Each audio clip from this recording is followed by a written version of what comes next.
One of the things people often ask me in terms of a negotiation is how can I move somebody off of a position that they've taken? And one way that I've found very helpful over the years is to paint what I would call a human picture.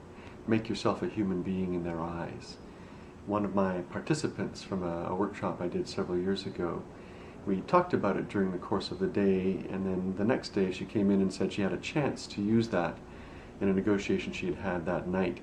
What had happened is she had gone from the course to the parking lot where she had parked her car in a municipal parking lot. And Murphy's Law, she ended up arriving 5 minutes after closing time. It was 6:05. The kiosk for the parking attendant was locked. The lights were dimmed, but she could still see an attendant moving around inside. And she thought she'd try, so she went to the window, knocked, and asked whether or not she could get her keys. The attendant said, "I'm sorry, ma'am, we're closed for the day, everything's locked up, you'll have to come back and get your keys tomorrow." And she said that normally what she would have done is swallow that, not to have been happy about it, but have walked away, assuming that there was nothing else that she could do.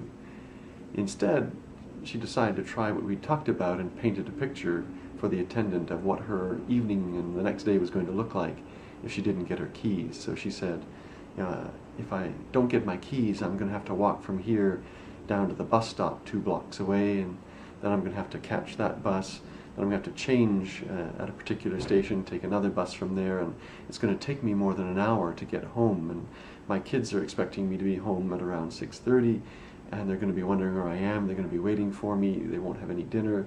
I'll probably have to call my husband to see if he can get home early and take care of them.